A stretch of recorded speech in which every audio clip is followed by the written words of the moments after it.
के फिजिक्स के जाने माने प्रोफेसर के.एन. उत्तम साहब जुड़े हुए हैं।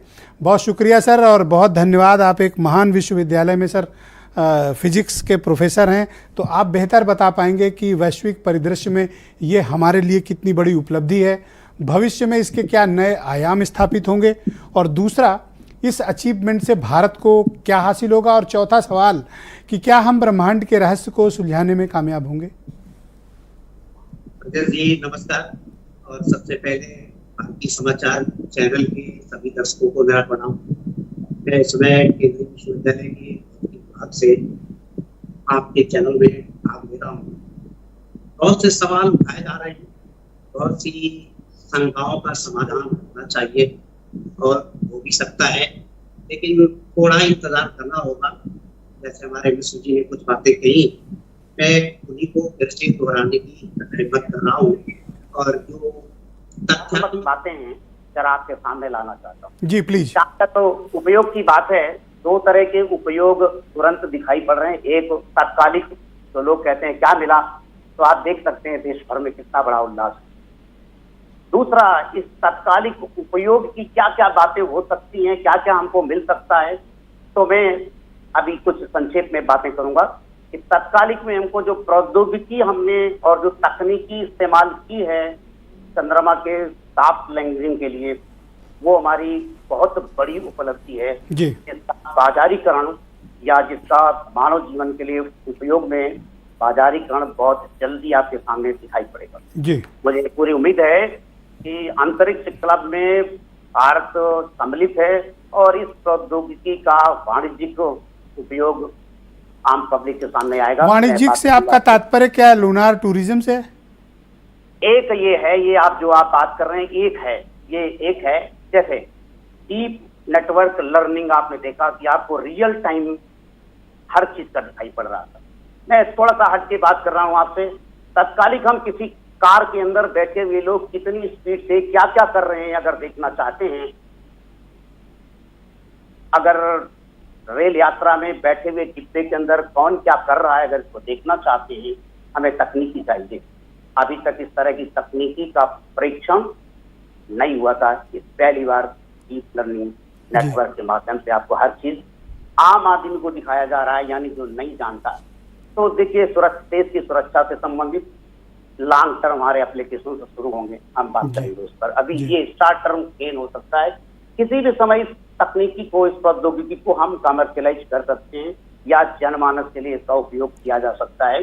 सर, जिस सवाल का जवाब हम तलाशने की आम आदमी के दृष्टिकोण से कोशिश कर रहे हैं वो ये है कि क्या इस तरह की एक्टिविटी से हम ब्रह्मांड के रहस्य को सुलझाने में कामयाब होंगे?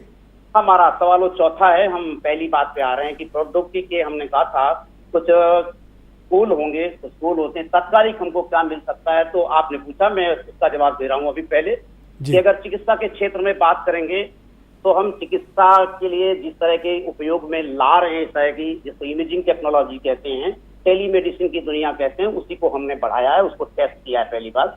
तो हम इसको चिकित्सा के क्षेत्र में भी और बेहतर तरीके से लगा सकते हैं। ये हमारे शॉर्ट टर्म गोल हैं, यानी हम तत्कालिक इसको लगा सकते हैं, बढ़ा सकते हैं। भारत ने दिखाया कि बहुत दूर, अगर हम कहें 370 किलोमीटर दूर हॉस्पिटल नहीं है किसी क्षेत्र में, तो हम इस तकनीकी का उपयोग कर सकते हैं। आगे चलते हैं, अभी थोड़े से बात करेंगे हम, क्योंकि वहां पर कुछ नहीं है। जैसे हमें चंद्रमा के बारे में कुछ मालूम नहीं है। बहुत सी हमारी परिस्थितियां ऐसी हैं, मछुआरे हैं जो समुद्र के अंदर भी जाल बिछा के काम करते हैं, जहाँ कोई फ्लोटिंग हॉस्पिटल नहीं है, उसके लिए भी हम इसका इस्तेमाल कर सकते हैं। इमेजिंग स्पेक्ट्रोस्कोपी की बात करेंगे, थोड़ी सी अपनी बात को मुझे कहने देंगे। यानी एक तो हमारे बहुत शॉर्ट टर्म गोल हैं जिनमें तत्कालिक फायदा चाहते हैं, तो हम इसको कर सकते हैं। सरकार को नीतियां बनानी है इसकी, जहां तक और भी उपयोगिता की बात है आगे बात करेंगे। हमने कहा कि एक डीप नेटवर्क लर्निंग सिस्टम को इस्तेमाल करते हम क्या हो रहा था ये देख रहे थे। अगर किसी भी जगह सुरक्षा के लिए कहीं भी किसी भी तरह की कोई चीज खतरे में है, वो मानव जीवन भी खतरे में हो सकता है, तो हम इस तरह की तकनीकी और प्रौद्योगिकी का इस्तेमाल कर सकते हैं इसको सस्ता करने की, या इसमें जो भी चुनौतियां हैं उसको अब भारत एक अवसर के रूप में लेगा। मुझे पूरी उम्मीद है कि हमारे तमाम जो प्रयोगशालाओं में वैज्ञानिक काम कर रहे हैं, जिनका उद्देश्य कुछ इस तरह की तकनीकी डेवलप करना है, आगे उसमें मौका मिलेगा काम करने का। ये हम ये कह सकते हैं शॉर्ट टर्म गोल है, तत्कालिक लाभ हो सकते हैं।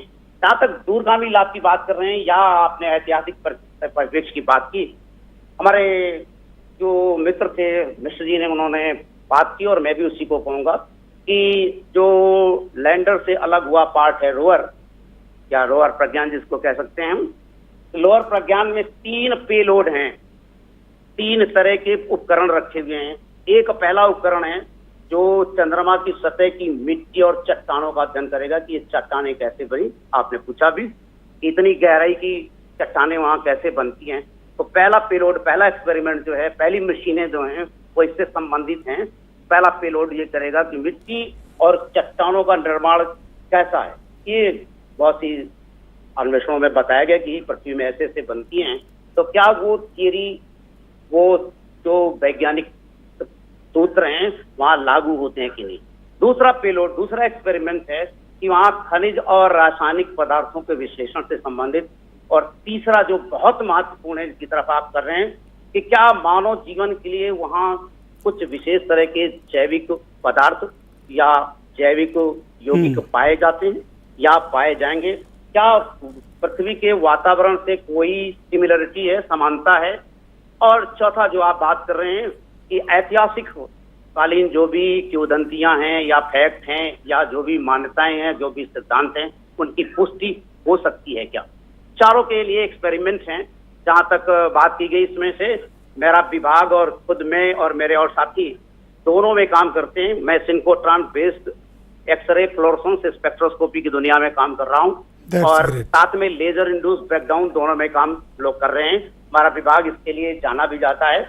और मैं बता दूं कि 1923 से में इसकी स्पेक्ट्रोस्कोपी नाम की प्रयोगशाला की स्थापना इलाहाबाद विश्वविद्यालय में हुई, जो 1927 में एक उच्च ताप भट्ठी का निर्माण करता है, जो आज के समय भी 100 साल के। इसीलिए मैंने प्रारंभ में ही कहा कि सर ये एक महान विश्वविद्यालय है जिसको आप रिप्रेजेंट कर रहे हैं। मैं तो सिर्फ अपनी सब देश की जो महान खोज है उसके बारे में कुछ अपने को जोड़ने की कोशिश कर रहा हूँ, या मेरे जो तमाम।